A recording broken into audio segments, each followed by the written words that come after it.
So, first announcement is a big one. I'm going to send out a newsletter tomorrow, but I have decided to go all in on this live stream thing and on what I really wanted to do for a long time, which is daily live streams.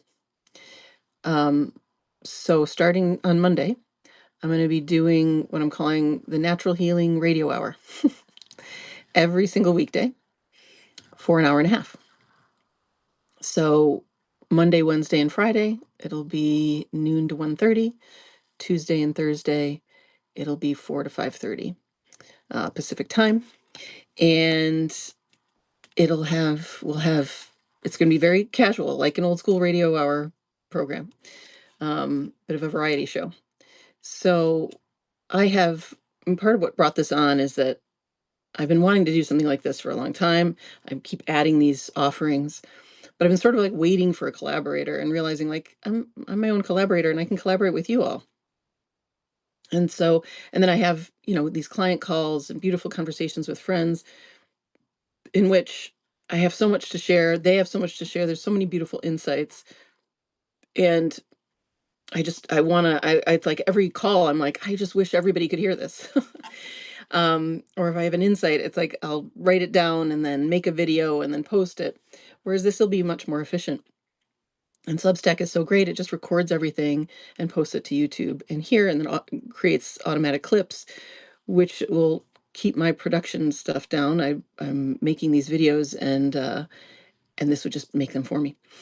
So it'll kind of go like this. It's like 30-minute segments is sort of how I'm imagining it, where the first 30 minutes or so, I'll share like my daily thoughts and insights, or share your daily thoughts and insights, which I'll do today. Um, and just kind of riff on what I'm thinking about. There's a lot of backed up topics that I want to talk about, like the elemental species. Um, we were talking this last week a lot about romance, or I just did a video about the masculine and feminine flow and how everything should be flowing from the masculine to the feminine, stuff like that. Then the next half an hour will be me answering questions that were written in, or bringing somebody on. So sort of hand selected questions, or bringing somebody on to do a session, but more casual than a client session, more just like a conversation, which I have a couple free sessions coming up on Friday that we're going to live stream. But I hesitate to even call them sessions. They're really more like conversations.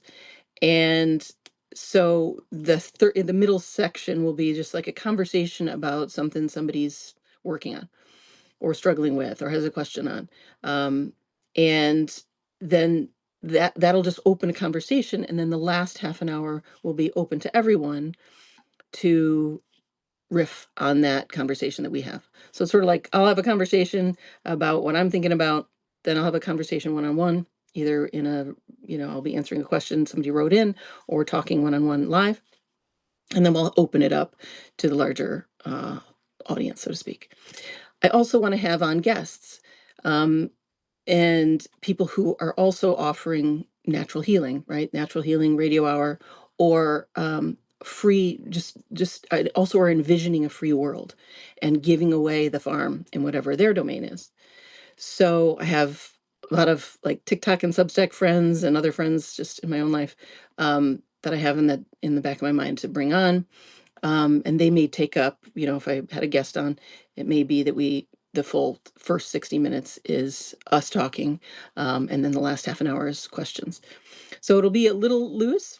This is the current format. Either way, I'm going to start Monday, and we're just going to do it. We're just going to do it. So it will still be Tuesday, 4 p.m., but it's going to be a little bit different. And then Thursday at 4 p.m. So I'm trying to accommodate different time zones and these kinds of things. I'll still have the Sunday healing on YouTube, so you can always find me there. But over the course of this week, I'll switch everything around, and we're just going to do this radio hour thing. So that's it. Hopefully that sounds good to y'all. It's like a light bulb went off. I was like, I'm just going to do this every day. Let's just give away everything all day. and then bring people on, So that's the plan. So look for my newsletter. It should probably come out tomorrow to say more about it. Love the guest appearance plan. Good. I have so many brilliant people that I want to bring on. And then this will just be a storehouse, right? It's automatically recorded, and this will be like the commons, right? Where we're just going to have all this information, all this good healing, all these ways to free ourselves logged.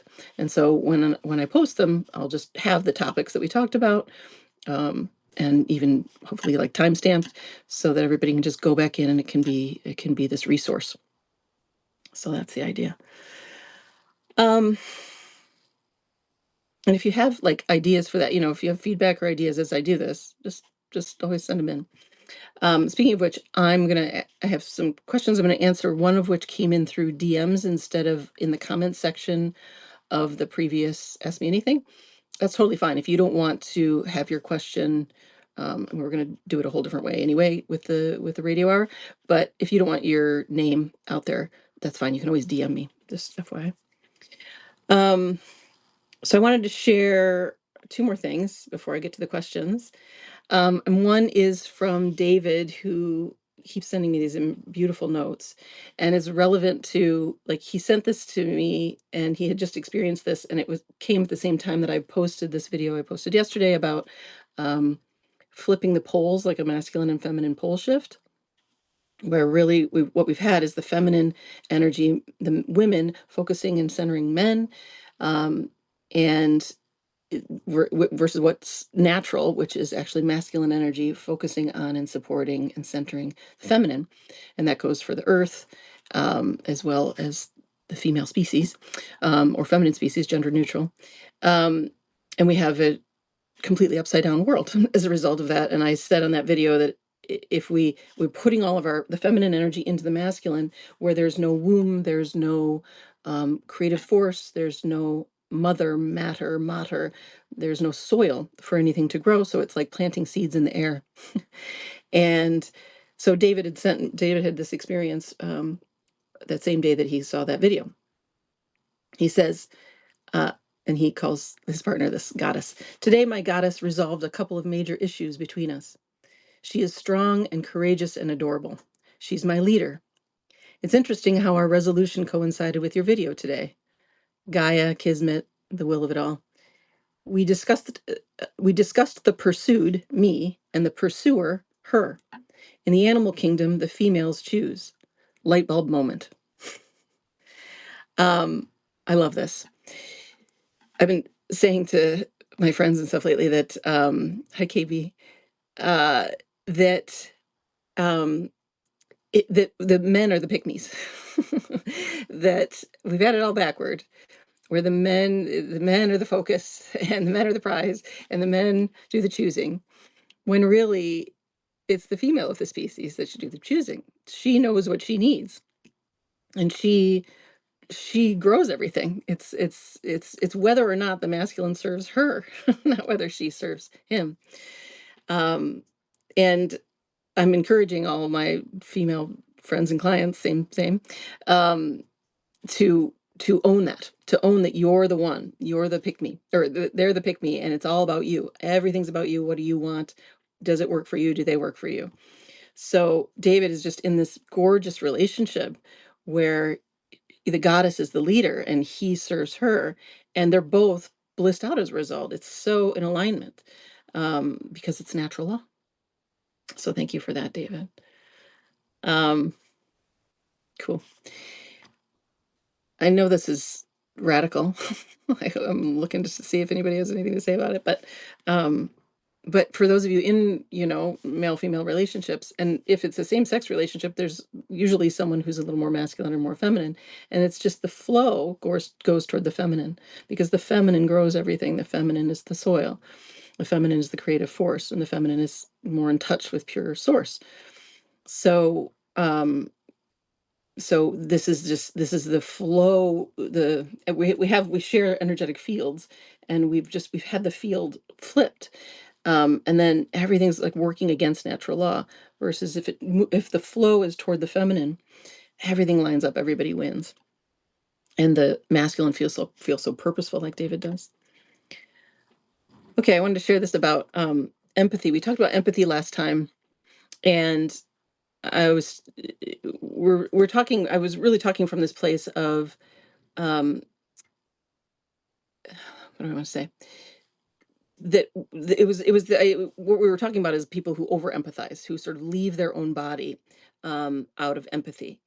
And I've been thinking a lot lately about, like, I've termed this radio hour the natural healing radio hour. And the reason I'm calling that is because I almost feel like we need to redefine all of these words. When we talk about healing, it's just implied that there's something external that's applied for healing.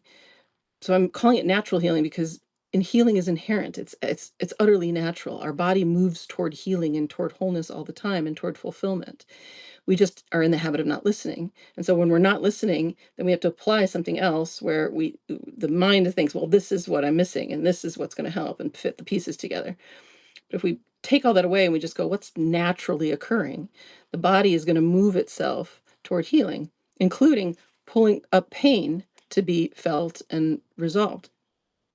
So I wanted to talk about what I would call natural empathy, not the kind of the idea that we should be empathic, right? We should feel with, we should help, we should whatever.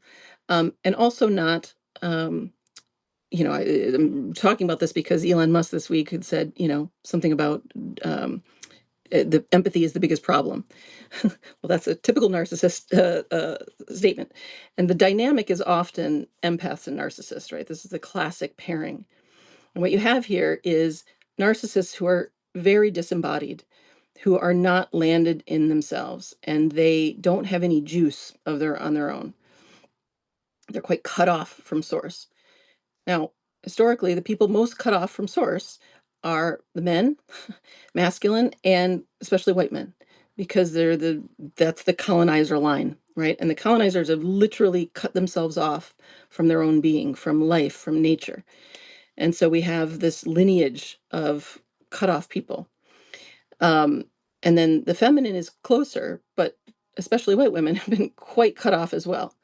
Um, and so we have narcissists, we have a lot of narcissists who are desperate to feel again, desperate to feel connected.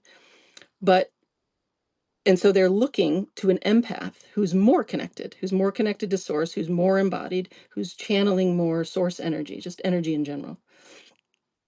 And it's like a vampire, it's like a half dead person. And they need the blood, they need the juice, they need the energy off the alive person, the empath. And so what we were talking about last time is we don't want the empath to empty their life force into this narcissist, into someone who's just feeding off of it, because this is actually an empty vessel. There's nowhere for it to go. And this is what we notice in these kind of relationships. Your service, your energy just goes nowhere. And so the encouragement was, let's really think, is it empathy? Because what that really is your conditioning that says, I have to keep giving, often the feminine to the masculine. And then we were saying, well, what we really need in a healthy relationship is two deeply embodied people who are, you could say, empathic or deeply tuned into themselves, right? And then there isn't this tug and pull between the energies. So what we might call natural empathy is, here's this empath, they're deeply embodied. They feel that this person's struggling, but they are not, their conditioning is gone enough that they can feel inside of themselves that this is just going to be a drain, that there isn't actually a return, there isn't actually an amplification, which we also started to talk about. We talked about, if there's two embodied people here, it's actually this amplification, that the field is richer for both of them coming together versus a kind of trade, a sacrifice. In true blue relationships, doesn't matter what kind of relationship, romantic or work or anything else, what fulfillment is two embodied people amplifying each other's fields. And so when I'm saying natural empathy, it fully includes yourself. It doesn't mean you're cut off. It doesn't mean you don't feel this person's pain even. but you are fully attuned to what's true, and the body can feel this is a vampire. You actually know it. You actually know it. And it doesn't actually want to give the energy.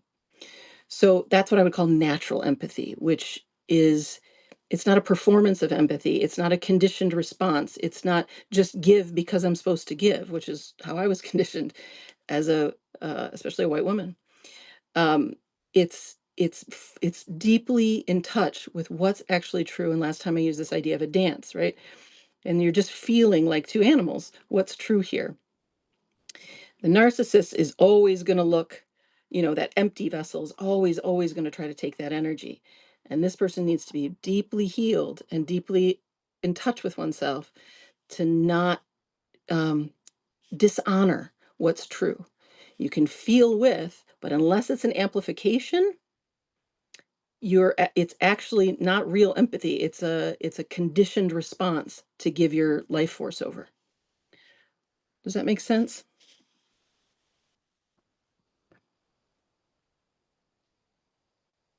I hope that rang true.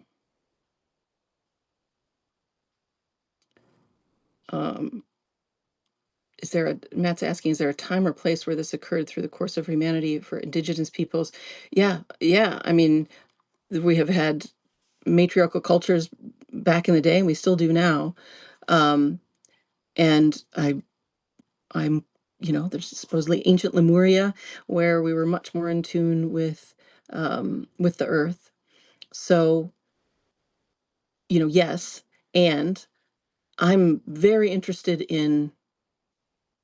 So I think it's absolutely natural. It's built in. It's part of our like it's so amazing to me how artificially we've been conditioned when our natural way is just right here. It's so available and accessible. It's so antithetical to how we run most of the stuff. So it's cool. Yes, there's these ancient indigenous cultures, and that indigenous way is right here in us. It didn't go away. We don't need to go study it. It's like walk out your front door and let yourself be, and you'll be indigenous again.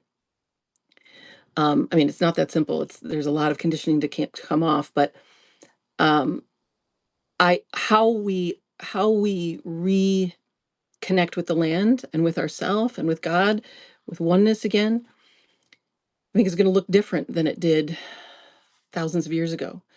Um, with the modern technology, which is not in conflict with our natural ways.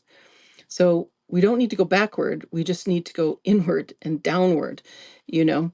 Um, but there's everything we need is here to return to a natural way of living. It's all right here. It didn't go away. Makes a lot of sense, Randolph. Okay, good about the empathy thing. Great. I hope that answered your question, Matt. Okay, cool. So those were the shares.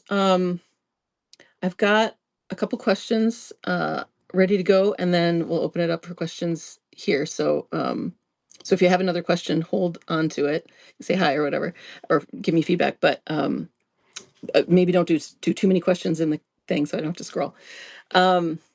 But I don't want you to not chat. So do whatever you want to do. Okay, here are the questions that came in. And again, a few of these came in through DMs. Okay, Matt, cool. A few of these came in through DMs, which is perfectly great. So feel free. Okay. Um, Hi, Will. Hi, Isaiah. She says, it seems that people have to be at a certain point for your teachings and messages to be practical. You see that everyone who is listening to this type of info is already awake and just at different levels, right? And she's referring to how I was saying that awareness itself, that which sees your mind, that which is looking at me right now, that awake awareness is always awake. That there isn't a person that wakes up. It's more that you settle into the awake awareness that you are, right?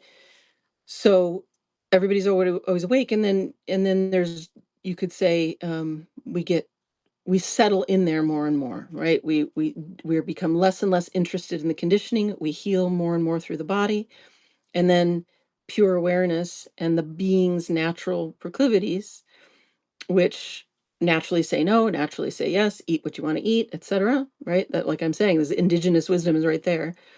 That takes over. So that's what she's referring to, right? Um, I think we need to acknowledge that we have the privilege of choice and following our yes and no. So many people are stuck in cultures, countries, families where they do not have that luxury. If they want to continue living in their current form, they can't come out as gay or even disobey their family. Okay, this is great. This is a good question. Um, so so when I'm talking about honoring the self, most of it is really in between you and you, right? Between you as awareness and you as this body, right? So so there are I mean, privilege is interesting, right? Because I know very, very wealthy people who don't feel safe to tell the truth to anybody in their life. So they can't come out as gay, they can't come out as not wanting to be in their marriage. They can't come out because they have a whole story that it's not safe to be them. Um, and so the most important thing is not lying to yourself, is waking up to what's actually true inside yourself. And if you know that, that opens up a world, right? Now, and I have, you know, many friends on the spectrum, LGBTQIA, and when they realize this, if they didn't have family that supported it, they immediately, their being and their body immediately found community, mostly online, but not always. And this was in their 20s and stuff, so it shifts and changes. Obviously, more folks come online, and we're in a different world even from 5 years ago. So, um, so there is this. So I'm not talking about, as you could say, the principle of saying yes or no or being authentic. um, you may not say a word to someone else about what's true for you. In fact, the more embodied and inside your own being you are, you're going to be very, very clear, just like the natural empathy I was talking about, who's safe or not to share with. So, so whether you have the privilege of someone being able to hear your truth or not, the important thing is you knowing it. And your being in your body, if you really, really honor it, won't dishonor yourself. You're not going to start to share with people who your being doesn't want to share with. I've lost. I didn't. It wasn't even a loss. It was just. It was like the the new layers of truth that have come up in my own life in the last year. There were so many people that just left.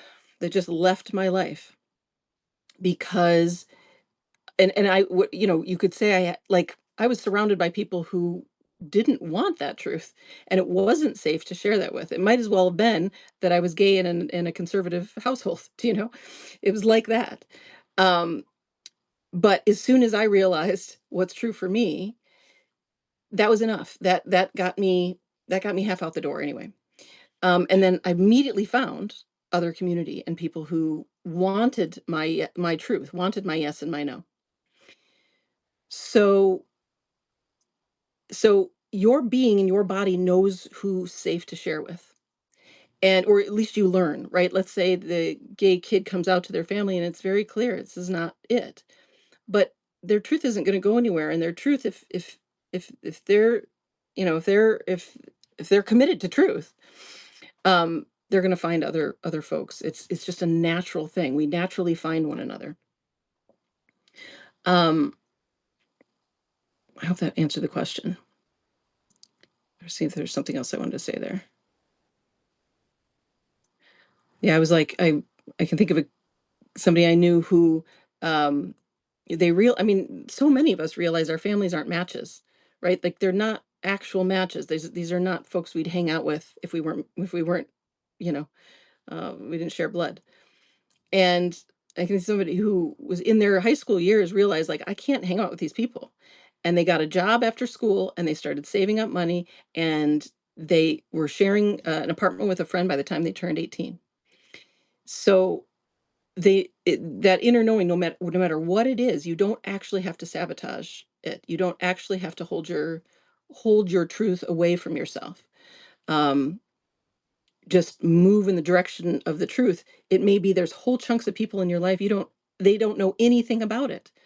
And I've certainly had that experience, and I'm imagining a lot of you have too. So hopefully that helps. Family is not who we are, it's where we came from. Exactly. Exactly. So, yeah, many, many, many family members are not like you're not going to share a lot of who you are with, right? It's like they are not your new family. They are not your soul family, right? So, yeah. And this is basically what I've done over the years is I'm helping people come out of the families and the environments and the relationships that they connected with through pain, through their conditioning, hear inside themselves what's true, and then move in the direction wherever that takes you. And these people don't change. It's totally fine. They're not meant to. They aren't safe. They're not.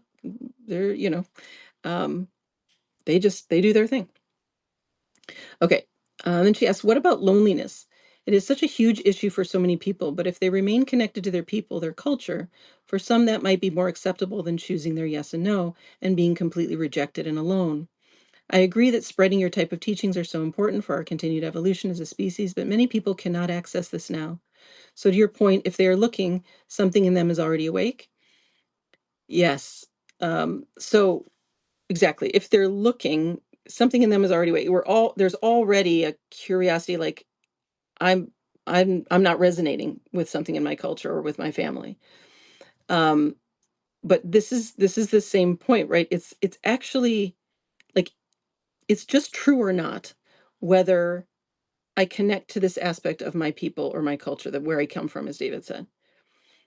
And it's a very scary thing to fear can really do a number on you to say, I actually don't resonate with this and with these people. And fear is going to tell you that is not safe to separate yourself. And it'll tell you to compromise every single time. Because you standing on your own, or you doing something different from your family, or you hanging out with people outside of your culture or outside of whatever traditions you have, this is a very big unknown. And fear, just that old survival system is just going to throw all kinds of images into that. Nevertheless, your body and your being can't actually be argued with.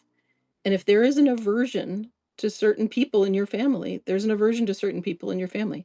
Now, I agree. It could be it's not ripe. You can't leave yet. Um, I know who you work with, and I know that you're talking about big families of folks who, um, it's like, where's the resource? Where's anything for that? True. And we're really usually often not at I don't know, the fully self-actualized level yet, right? They're just trying to get through the day. But even there, there's just what's true, right? So it may be that the person can't really leave their family yet, but they could go on a walk for the afternoon, right? And you can help them see that that's actually what they want to do. When everybody's gathering for dinner, and that's the story, that's what we're supposed to be doing.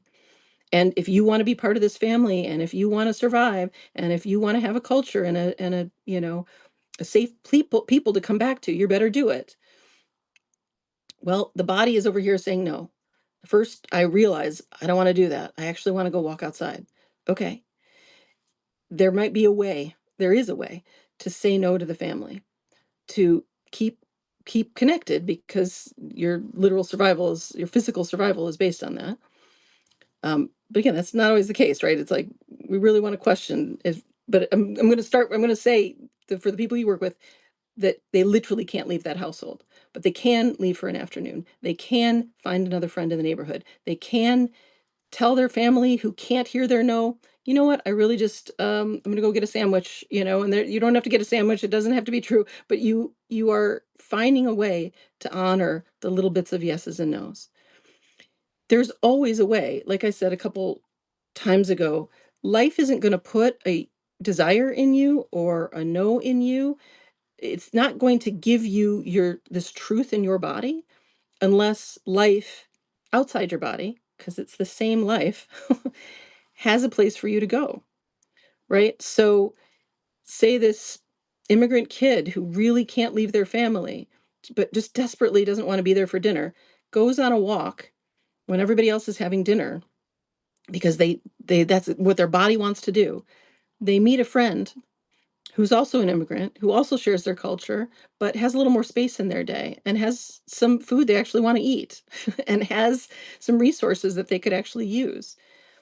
That is how life sets things up for us. Life doesn't set us up to have to compromise. That's just the belief that we have going, and it doesn't actually matter the circumstance. There's always a doorway. I worked on the west side of Chicago in one of the poorest neighborhoods ever. And it was it was it was a joy. The folks there were more liberated than when I worked in one of the richest neighborhoods in Chicagoland up in the north suburbs because they didn't have as much conditioning. They didn't have as much conditioning about who they're supposed to be with their family, about who they're supposed to be in a job. And they were much more able to honor themselves. Like like it was so efficient to work with these folks. And they also were okay with saying no to family members because they didn't have all of this like generations of bullshit to get through. So don't believe your client or patient's limiting beliefs. Our job, to go back to empathy, if we don't, it's like, so therapists, this is why I left therapy, right? Therapists will feel with, which is really to go into that person's story versus staying in your own presence, hearing somebody's story, and it's always going to be a limiting story, right? And again, I've worked with folks who had very little, and they were less likely to tell limiting stories than the people who had everything. But let's say when they did, that my job is to stay there in the truth and point out where there's an option here. Point out how this isn't actually true. Point out that they actually want to go on that walk or whatever it is, right? They want to eat this food or they want to go up on the rooftop and do some stretches instead of go to school, and be willing to be late because their first teacher, this is something that happened, doesn't care, right? And we're finding a way to have some truth inside of the system you're in. So our job is, if we're helpers and empathic, is not to go into the limiting story with them, but to stand in truth, in our own truth, not to give away our energy, and honor what their truth is, and and find help them find the way. And life always provides a way. I have never, ever, ever had it so that you couldn't. So I know it can feel like, oh, I'm setting them up, like their life is limited. And it's like, but there's always a path. Freedom is always showing you a path inside your life. It just it just does. That's what life is. It's moving you always toward more freedom and fulfillment. So I hope that helps. I feel like I was a little rambly, but uh, I hope that answered your question. Hi, CHPD. um, okay. The next question. So tell me if I answer that. This is really just kind of, or if we need more follow up.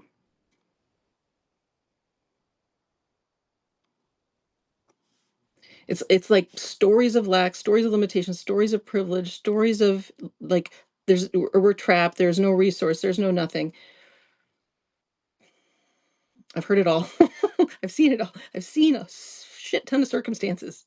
I've been in a lot of circumstances. There was always a through line. There was always a true place to go. There was always a place for my fulfillment and evolution to grow, no matter what kind of soil I was in and what kind of soil someone else was in. And I tell you, some of the people who you thought, God, they don't have anything, um, we found resource out of thin air. So you like what I'm saying? Okay, good. Somebody else has a follow up. You let me know. Um, okay, you talked about processing rage and anger and letting it move through your body. Do you think you are still processing old stuff? Is it getting better? My experience has been that so much lightens after the big bullshit stories we tell ourselves are processed. You helped me a lot with those stories, and I can't find anger with so many things now. It still comes up, but it can also go faster and I don't hold on. Perhaps my interpretation is off, but it seems like the message is go rage and get it out. But I feel that this can keep our stories going, the ways we've been wronged, the injustices, and this can keep us simmering in anger and resentment. Okay, great. So this is awesome. I had a conversation on a client call this week where we were talking about, they were saying like they had this anger, this sort of like rage fit, like I was talking about last week, but it wasn't really like anger. And I had literally had this thought to say this week on this live stream that when I was talking about going and having my little rage fest and I was laughing and I was saying like nothing really sticks with me. That's true. Um, but I might even say it's not even really anger. I am profoundly tired of emotion words. I can't even tell you. They are they're so sticky and they get us into this like, oh, so therapist speak. So it's like I'm processing anger, I'm doing this, or even like sadness and grief. I hate to say, there's so much drama on top of these natural movements. So I had had the thought before my client said this to me that it wasn't even really anger when I'm out there and I'm just like, you know, ranting at some motherfuckers. That it's more like a dog barking.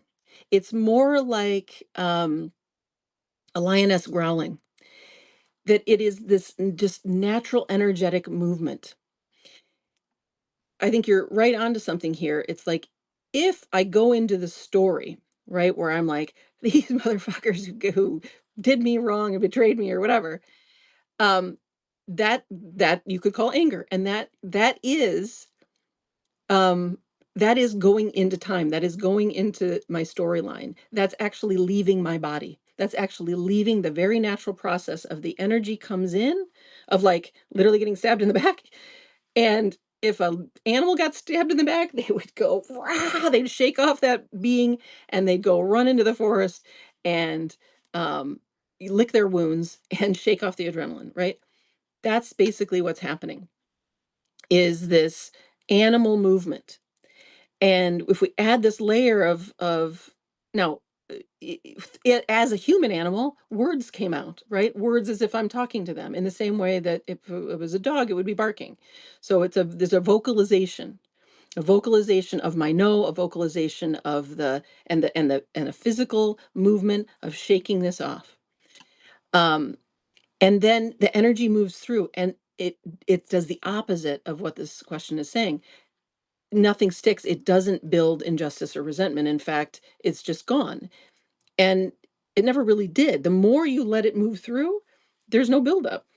The buildup is in just a story of what it shouldn't be, right? My story of injustice, my story of that bad person. Meanwhile, your body was already out of there. It was already wanting to leave. A lot of these folks who betrayed me, it was like, I mean, I betrayed myself is really it, right? I didn't listen to my body's no for years leading up to these big betrayals.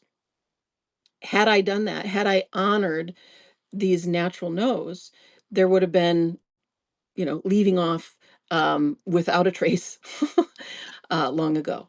So yes, it's getting better, and I'm healing, and there's just these things that roll through, um, and nothing's accumulating anymore. So now when somebody like does me wrong, it's just helpful. It's just like, "Oh, I know who not to hang out with, and thanks very much, moving on."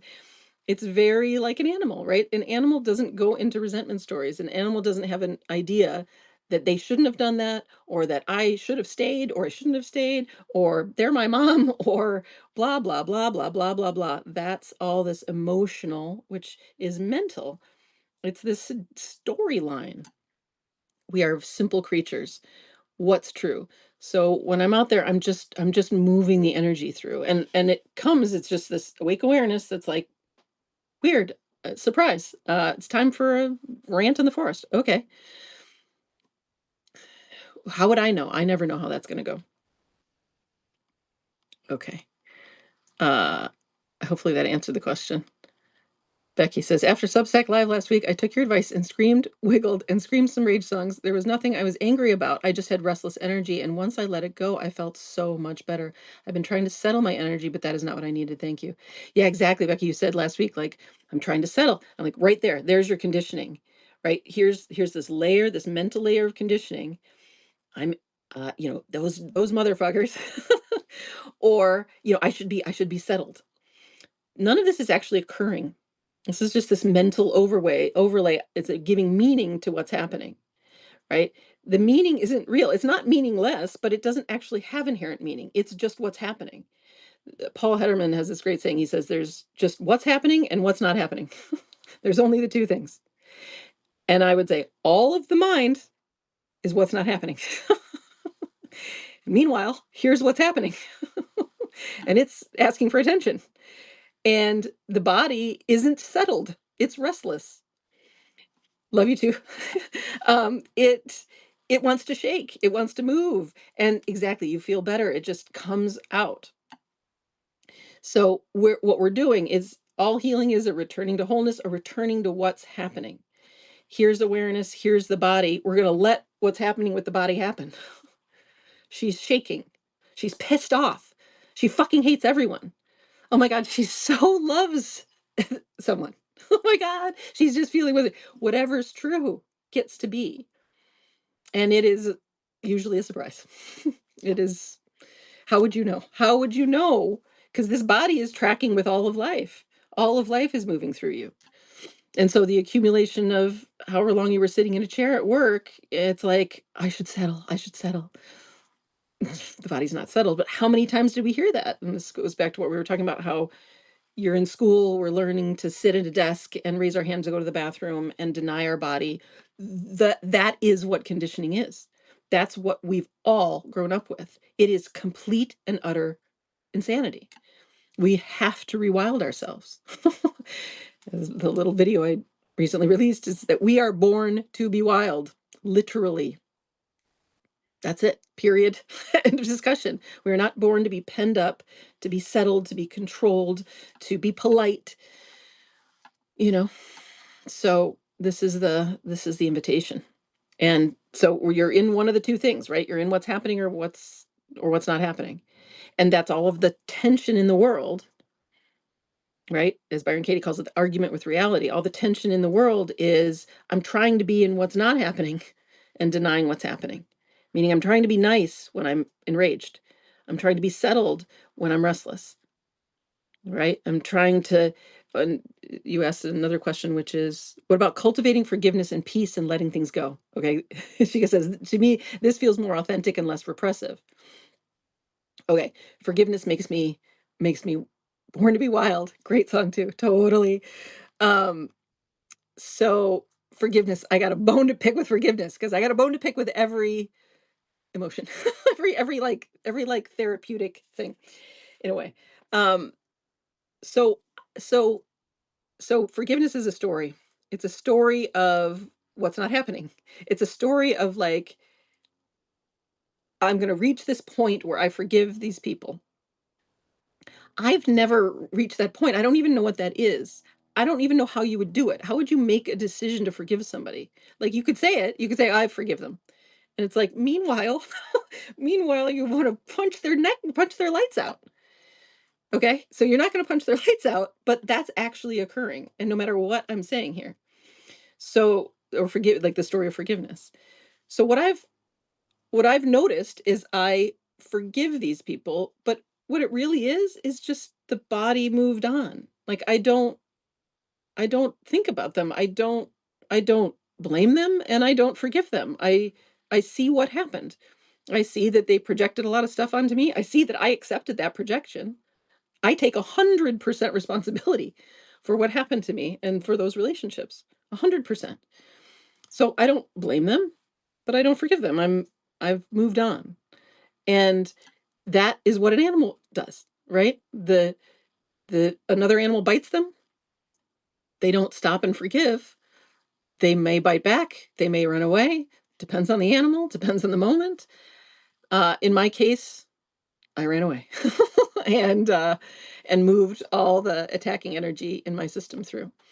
So I mean, you could call it forgiveness because but it's more like forgiveness found me. It's more like it's not, it wouldn't really be called forgiveness because I think we have just a story of what that is.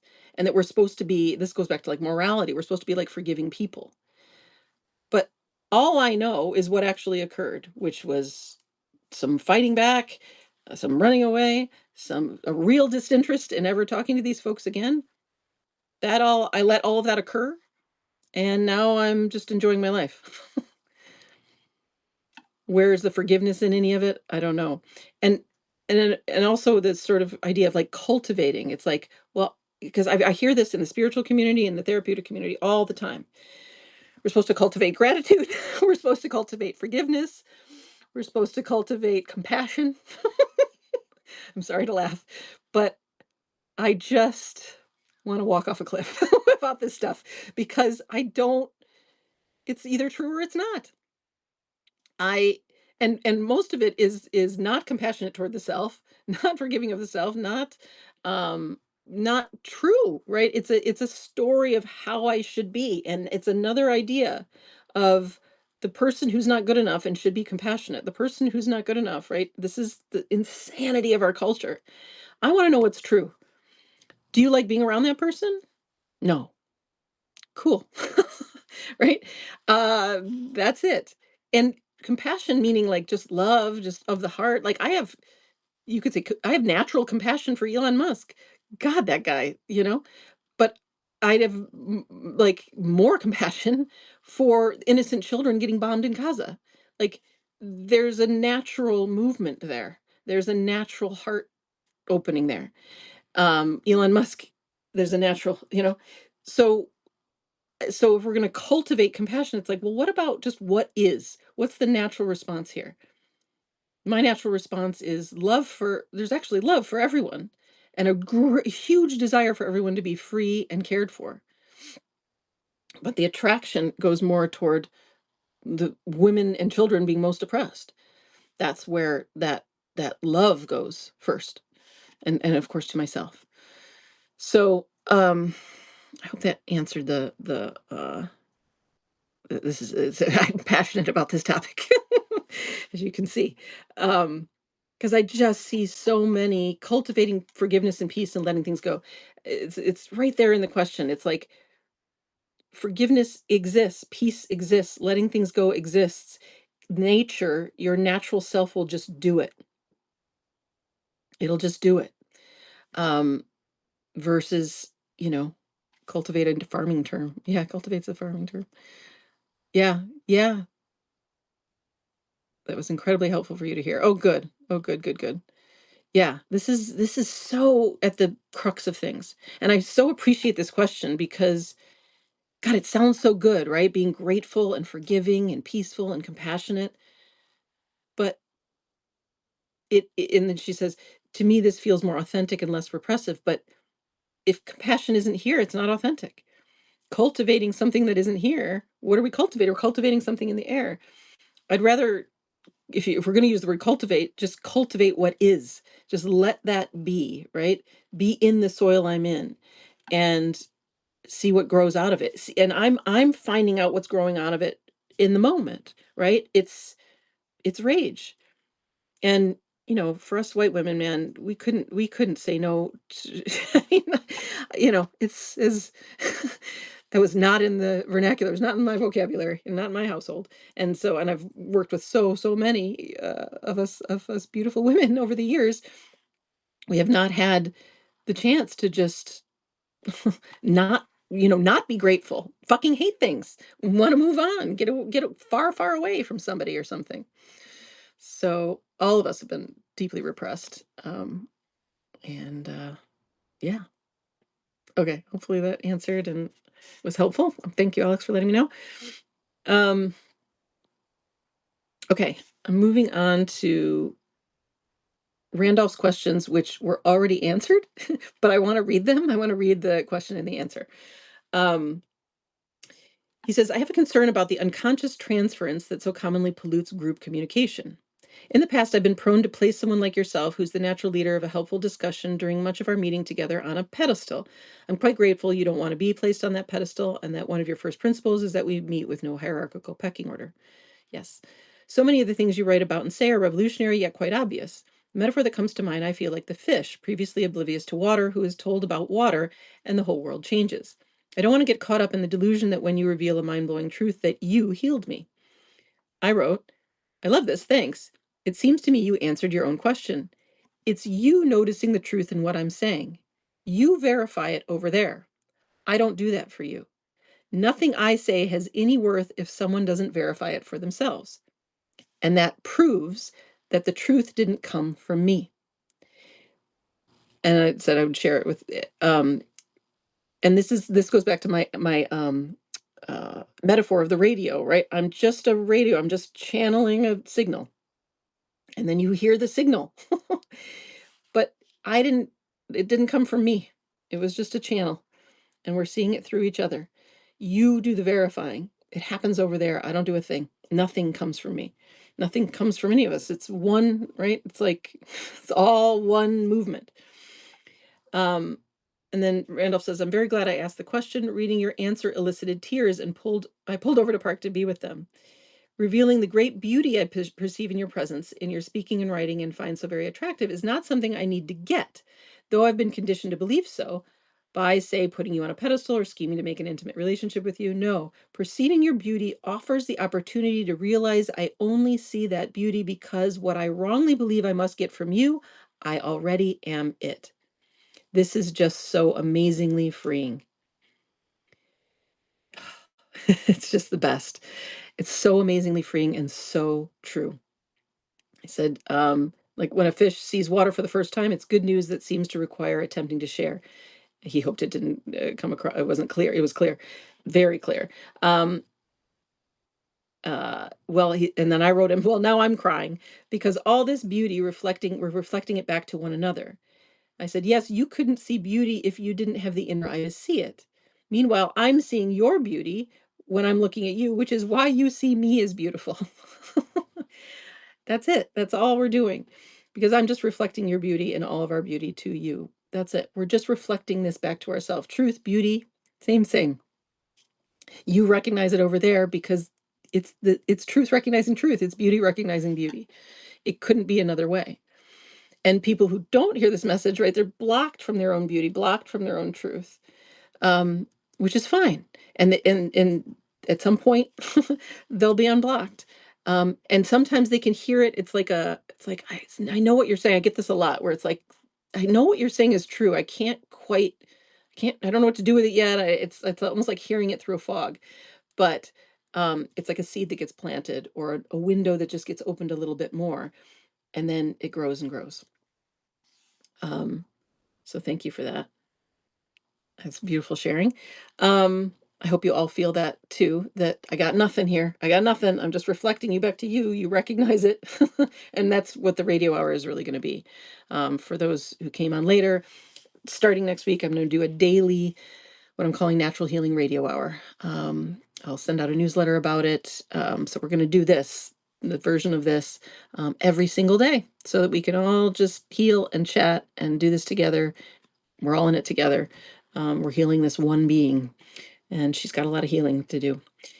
I wanted to also just mention, Randall had another question about dreams, if I put any stake in night dreams.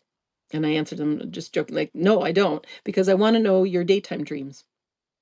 And that's really who I want to have on this radio hour, is other people too, the people who want to chat and work through pain and heal together, but also folks who have daydreams, real dreams and visions, like I do, like we do, for a free world, and then are giving away the tools to get there, in the same vein that I am, right? Like here's everything I know about how to heal, who you are, where God is, how to, open the body up, all of it.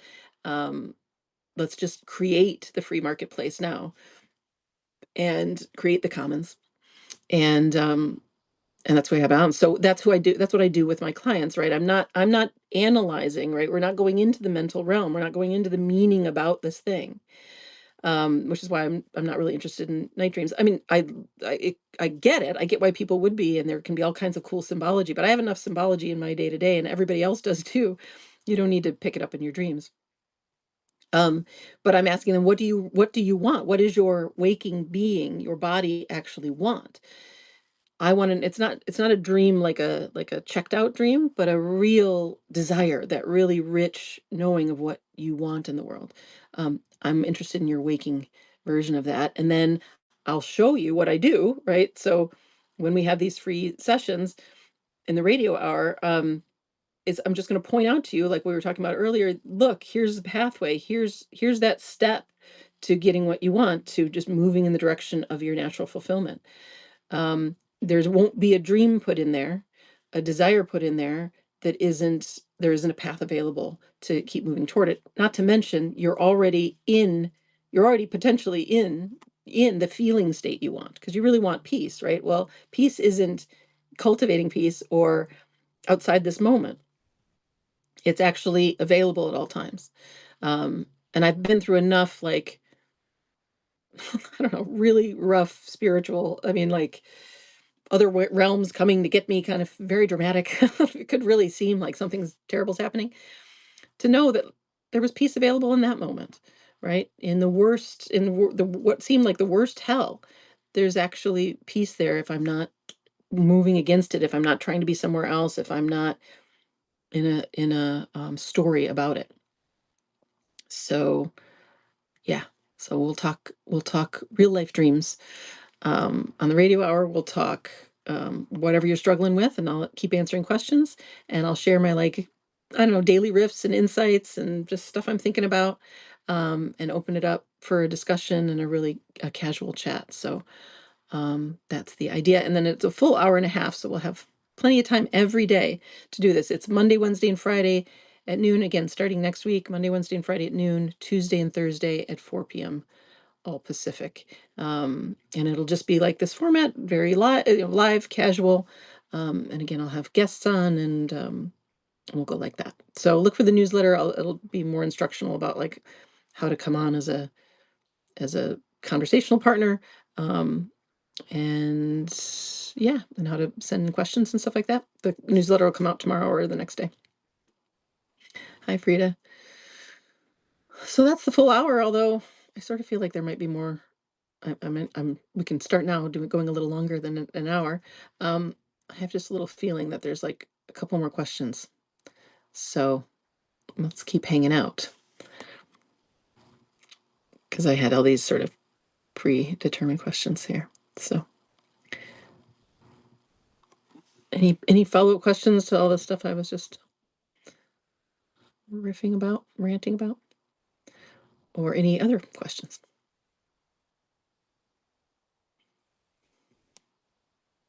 It's great you guys all came. Thank you. Just such a pleasure when you all come.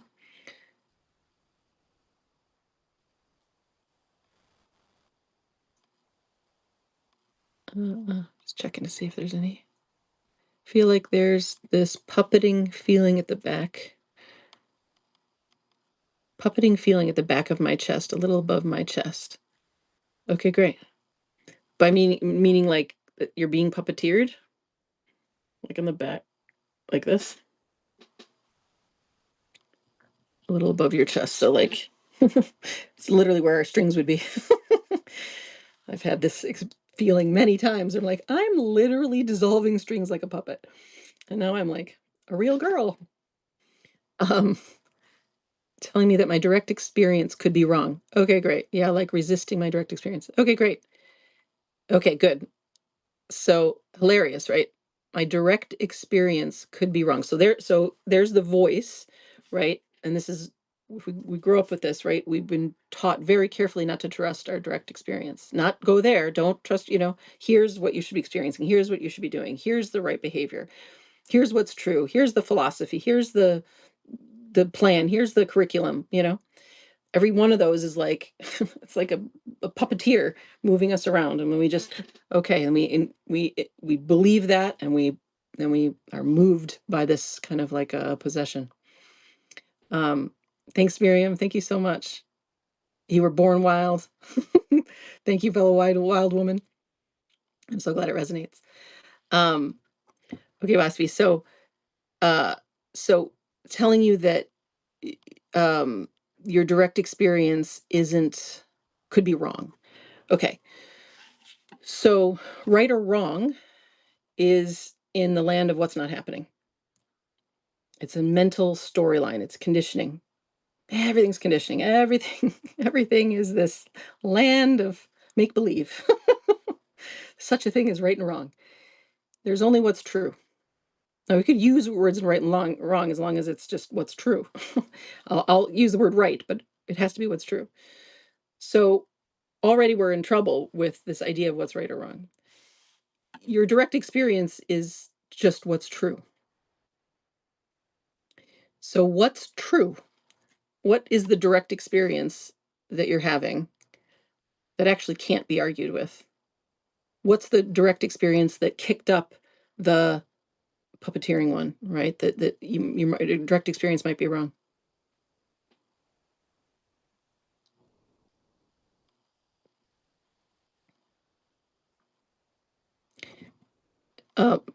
Direct experience is just direct experience. You're hungry, you're full. You're restless, you're fatigued. You are angry, you want to get away from something. You're attracted, you want to move towards something. It's like everyone has been like this is the way to do it. And I thought they're older than me and they know better. 100%. That's everybody's experience, right? This is the way. Here's how to do it, right? And we're going back to what rewilding. We are wild animals and we naturally card sort ourselves and organize ourselves in really, really, really, really, really cool ways. But we have a society that penned us and everything is regimented, right? Everything. When you eat, meanwhile, I mean, our bodies, it's like, could be different every day, especially if you have a female body. Very nonlinear. I met this artist when I was away. She makes jewelry and she's like, there's beautiful stuff. And I was like, oh, she's a fairy.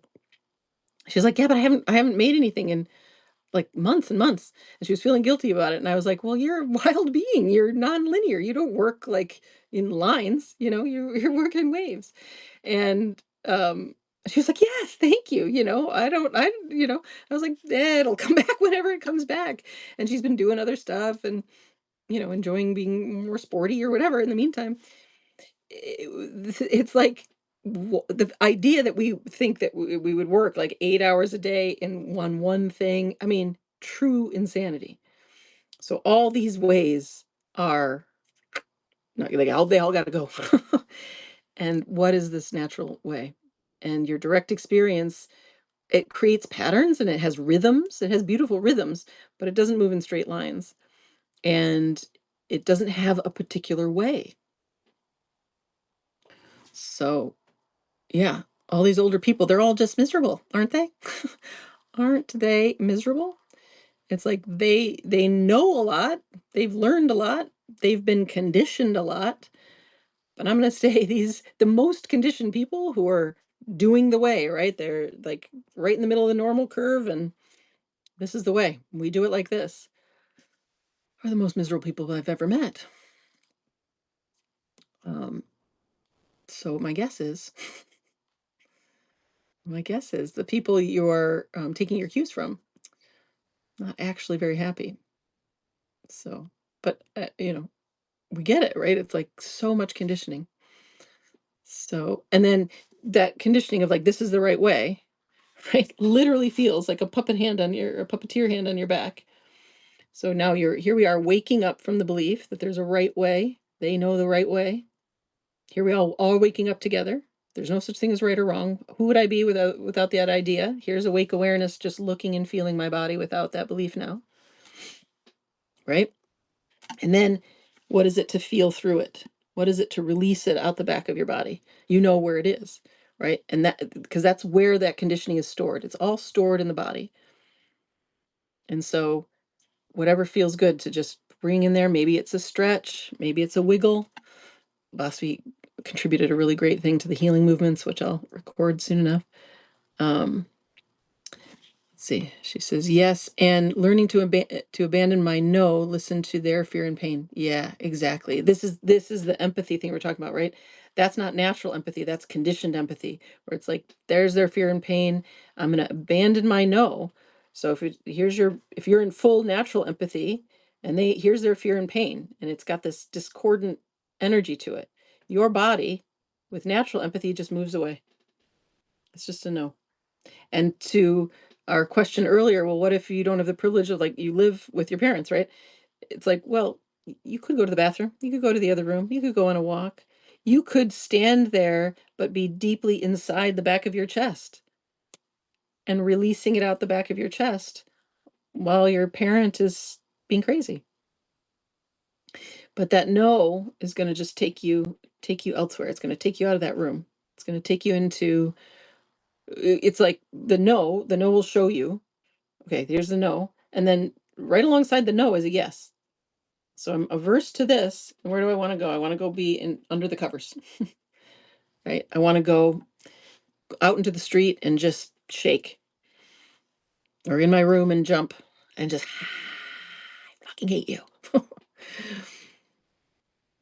But, empathy and compassion for the one that would go, right? It's like, no worries, but you can feel it. Here you are, awake awareness. You're watching the body abandon. You leave the body, right? Awareness is going out into their story, out into their energy, trying to fill their cup, and you've abandoned yourself. When you come back in, and especially to that spot, you probably want to go do some stretches in the bathroom, in the bedroom, And every time you don't abandon yourself, you stay with what's true. You stay in what's happening, and the body's like no to this, yes to over here. You you create a momentum. It's like it just gets easier and easier to do that. Does that make sense?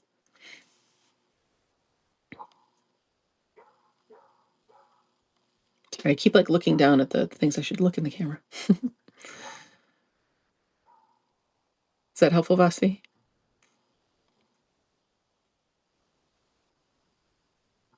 I mean, this is everybody's thing, right? This is everybody. There's no one who doesn't have this exact issue.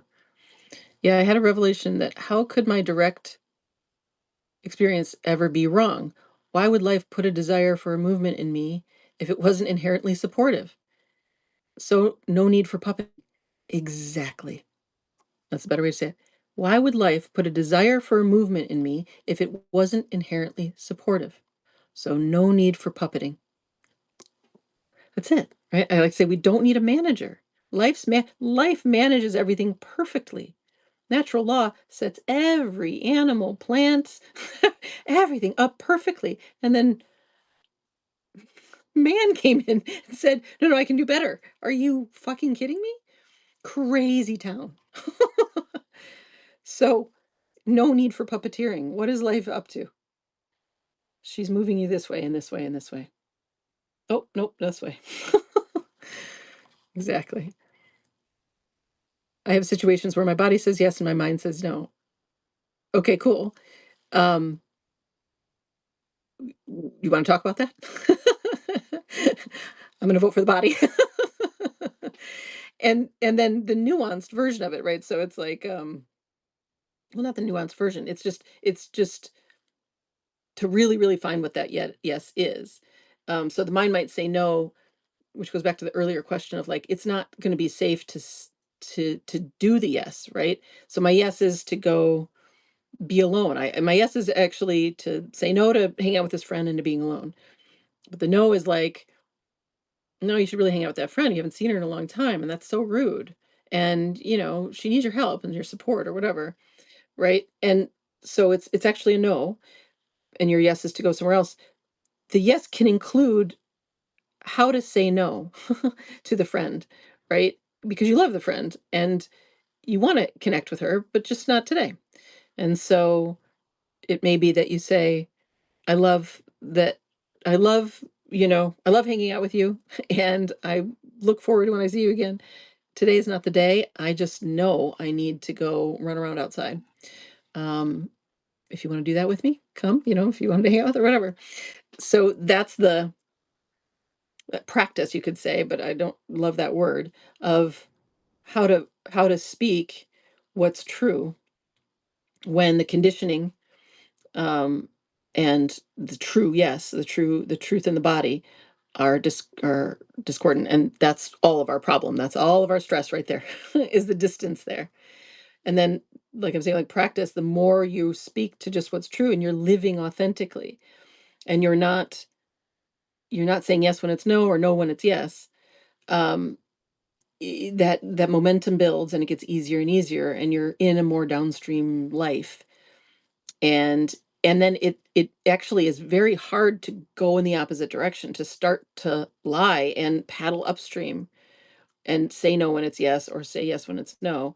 um because there's so much momentum, and you're so used to your whole life feeling easeful and like a flow, and naturally orchestrated. That makes sense. Yes. I have a 34-year-old who is getting extremely friendly with me, and I'm 66. Good for you. Not just one. Fantastic. I don't see a problem. But you just have to find out what's true. What's true, It might be just to flirt and make out. It might be, I don't know. I don't know. I don't know. I don't know what you want. Um, it's that takes a lot of inner listening. I had some lovers and some younger ones, many years ago. I haven't for a while, and I don't want them right now. But what I would love, what I would go for right now is just men to flirt with, to just like have dinner with and flirt with. I don't know that I want anything else, but that's what I would want, and I know like that's true in my body right now. Don't want That's what I want. Or I could go for that. And I sort of do. I sort of like, if there's a moment in the world, I'll have a little moment of flirtation. But this is it. It's like, and so you might have a morality story that he's 34 and I'm 66, and that's crazy. It's like none of none of that is real. Only thing real is what's here, what's actually true. And like I said, it's usually surprising.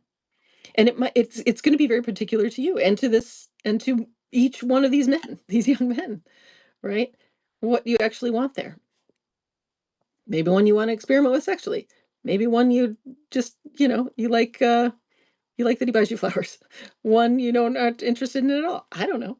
I don't know. But whatever's true is right. Whatever's true rules. And so important, whatever's true is going to be the best for him, for you, for everyone. Right? And you don't know how. You don't know. You're not in charge of his emotional anything. You can tell him, I'm not looking for a long-term relationship, or whatever is true, but you don't know why or how. That's a win for him as well.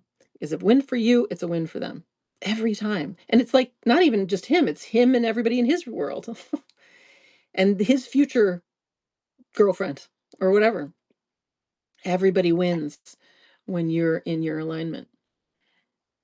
So I say experiment. I say find out. I say move into your yes and find out where it takes you.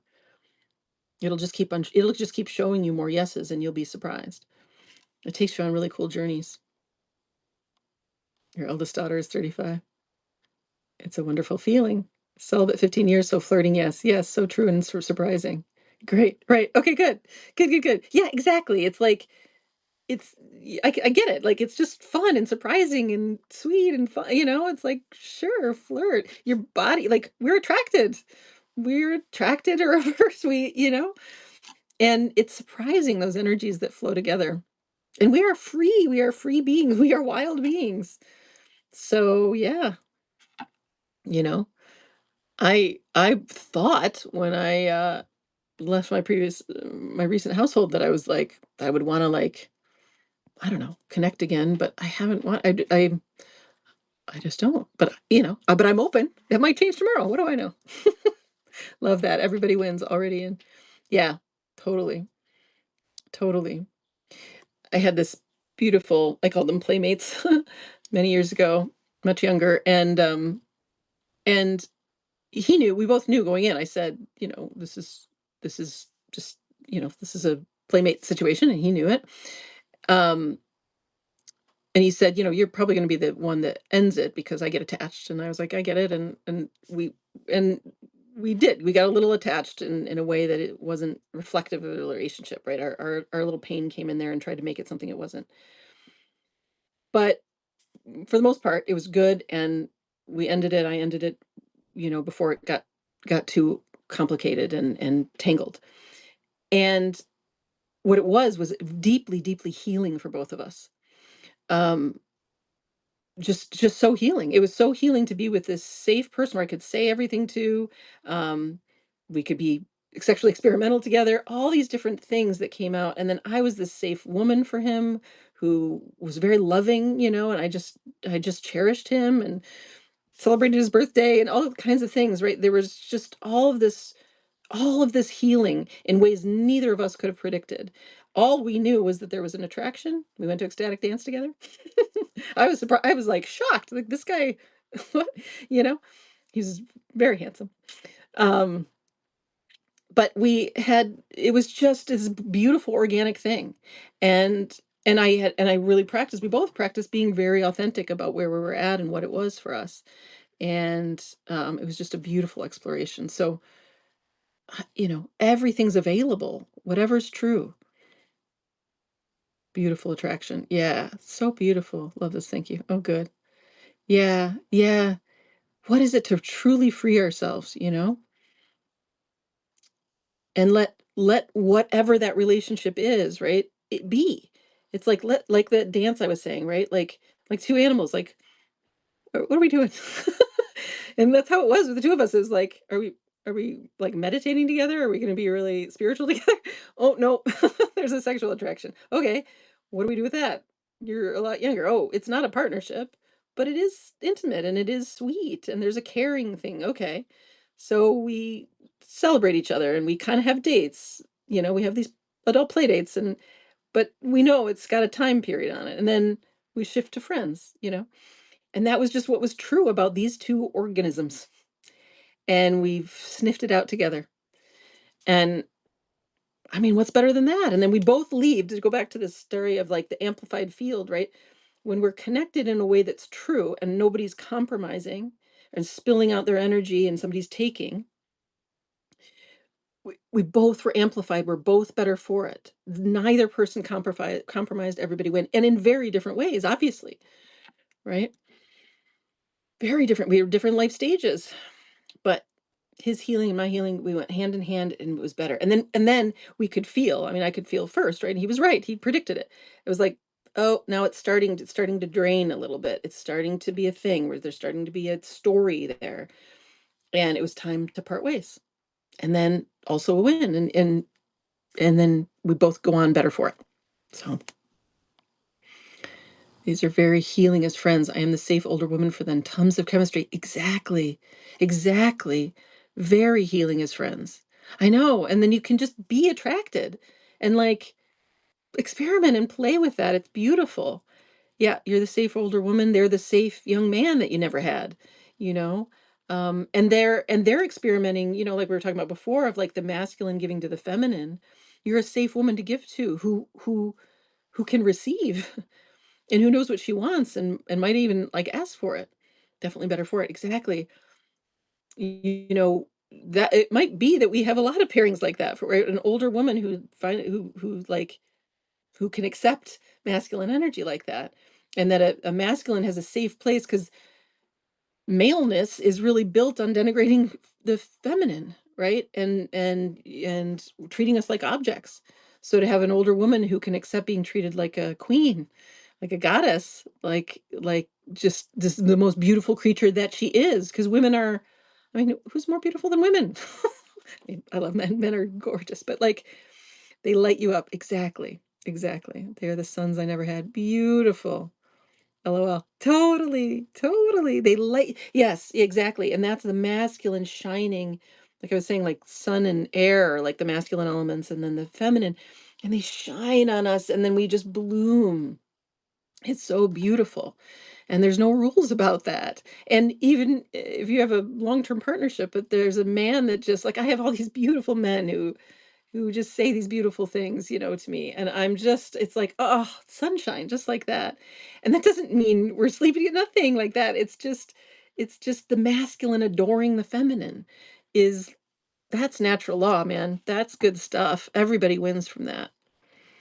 So I love to hear it. And don't let your mind go about this one. Follow your nose, follow your heart, follow your, you know, pelvis. Thank you so much for sharing that. Yeah. I had this beautiful fairy that I'm I I just find women gorgeous, but I don't want to go to bed with them. But we were definitely flirting. We were just like two suns together, like just so so like she said to me, she's like, "You're a light." I was like, "You're a light." We were just like looking at each other and mooning over each other. It was so sweet, because we just were reflecting that thing of like, I see truth in you, I see light in you, you know. And we've been so shut off and made into machines um and we can just be together. So, and this is really the spirit for these the radio hours coming next week, where it can be much more like this, where we're just riffing and chatting and hanging out, and um any insights we've all had, can be shared, because it's time to take it all away from the paywalls, and for us all to enjoy life again, for God's sake, and free ourselves. And one at a time, right? You free yourselves sexually and you get to flirt. That has a resonance. That has an authenticity resonance that resonates with the young man. It also resonates with anybody in the vicinity. It resonates off of him in his rest of his day and the rest of your day. And there's ripples of authenticity and truth, um, more so in our shared field. You know. Thank you so much. Okay, good. You light them up too, 100%. Yep. Yep. I know. We just light each other up. That's it. That's the idea. So cool. All right, y'all. Well, that's probably good for today. Um, the rest of this week, I've got another live stream Thursday at 5 on TikTok. And then we have 2 free sessions coming up on Friday. They're already booked up. And we'll see how that goes. So we're going to start, that's 11 a.m. Also a live stream. So just join us for that. Again, all these will be recorded and posted on my Substack. And then starting next week, Monday, Wednesday, Friday at noon to 1:30, and Tuesday and Thursday from 4 to 5:30 every day, the Natural Healing Radio Hour, where we'll hang out just like this. Cool. Thank you, Alex. Thank you, Miriam. Thank you, Beck. Mwah, mwah, mwah. Love y'all. And I'll see you soon. We'll be back. Till next time. If any of you are not, sign up for my newsletter. Do that so that you can get the announcements for next week and how to join and everything. Bye. Bye. Hi, Timothy. We're just wrapping up. Thanks for coming. Sign up for my newsletter. More to come. Okay. I have a hard time saying goodbye. Bye. Bye, Matt. Thank you.